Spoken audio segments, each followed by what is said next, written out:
nápad vyrobit masný výrobek měl dvě zadání.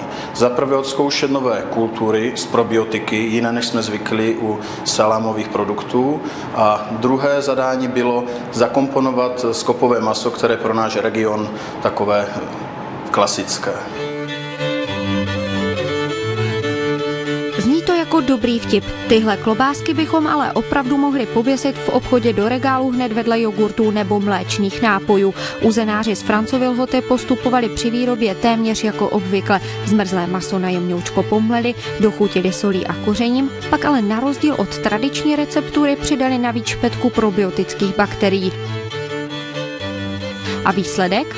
Námi vytvořená klobáska nejenom, že chutná a je z obsahem skopového masa, ale zároveň je i prospěšná na zažívací trakt, kde si upravíte svoji mikroflóru.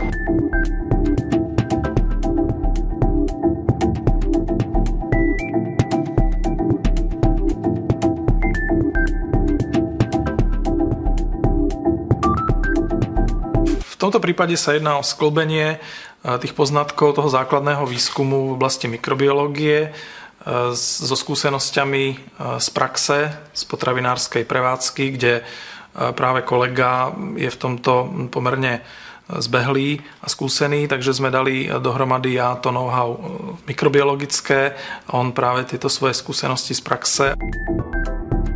Ivan Holko stojí v čele týmu potravinářských technologů z Univerzity Tomáše Bati ve Zlíně. Než se pustil do průkopnické spolupráce s uzenáři, ve svém oboru dosáhl několika významných úspěchů. Například zavedl v praxi analýzu, která u ovcí odhalí tak závažné onemocnění, jako je klusavka.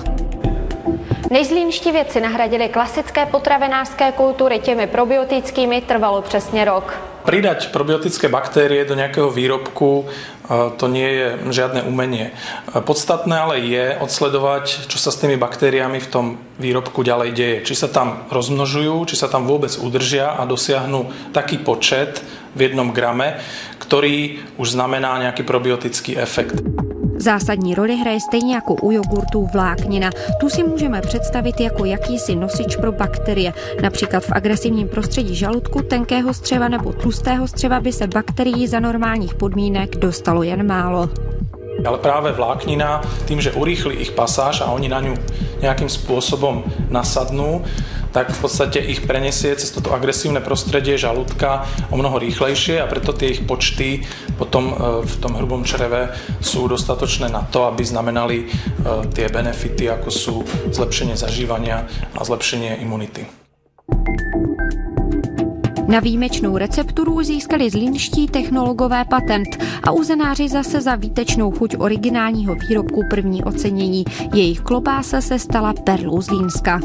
Já věřím, že v brzké době, možná do půl roku, by mohlo být stabilně na prodejnách. Čo je na tom v podstate pre nás ako výskumníkov najatraktívnejšie je, že už je tam tá praktická koncovka. To znamená, nie je to už ten základný výskum, ktorý končí nejakou publikáciou, ale je to už prínos pre prax. V tomto prípade si dovolím tvrdiť, že to má význam aj z hľadiska, povedzme, rozvoja regiónu. Cena bude o malinko vyšší, ale ne až tak mnoho. Ty kalkulace se musí zatím doladit, protože ještě stále jsme ve vývoji a není daná pevná receptura. Takže budeme dolaďovat, ale nebude o mnoho dražší než klasický fermentovaný výrobek. Prvním zdravým produktem ze zlínské laboratoře je sice klobáska, vědci ale už teď slibují, že nezůstane jen u ní a pracují na dalších perlách. Skúšali sme vyrobiť poličan, kde bolo použité klasické surovinové zloženie vepřové a hovädzie a malo to rovnaké vlastnosti, čo sa týka požadovaných štandardných ukazovateľov, aj čo sa týka dosiahnutia tých žiaducich počtov baktérií. Speciálně upraveným skopovým se už na valašsku plní první střívka. Čeká je ještě chvilka v zakuřovací komoře. Pár týdnů zrání a můžeme originální recepturu posoudit sami.